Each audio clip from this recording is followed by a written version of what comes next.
Japan పర్యటన ముగించుకొని ముఖ్యమంత్రి చంద్రబాబు బృందం స్వదేశానికి తిరుగు ప్రయాణమైంది.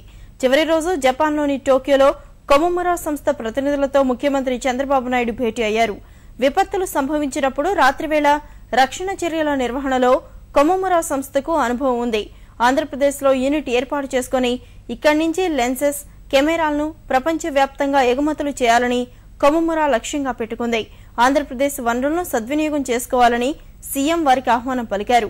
జపాన్ పర్యటన చాలా లాభదాయకంగా జరిగిందని ప్రభుత్వ సమాచార సలహాదారు పరకాల ప్రభాకర్ తెలిపారు.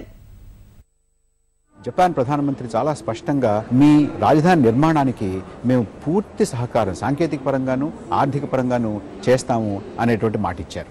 మిత్సుబిషి కానీ, ఫిజీ ఎలక్ట్రిక్ కానీ, సుమిటోమో మిత్సుబిషి బ్యాంకింగ్ కార్పొరేషన్ కానీ, హోండా మోటార్ సైకిల్స్ డివిజన్ కానీ, అలాగే సాఫ్ట్ బ్యాంక్ వీరందరూ కూడా వచ్చి ముఖ్యమంత్రి గారిని కలిసి వారికి ఉన్నటువంటి పెట్టుబడి ప్రణాళికల్ని వారు ముందుంచారు. ఆంధ్రప్రదేశ్ ప్రభుత్వానికి జపాన్లో 2 అవగాహన ఒప్పందాలు కుదిరాయి.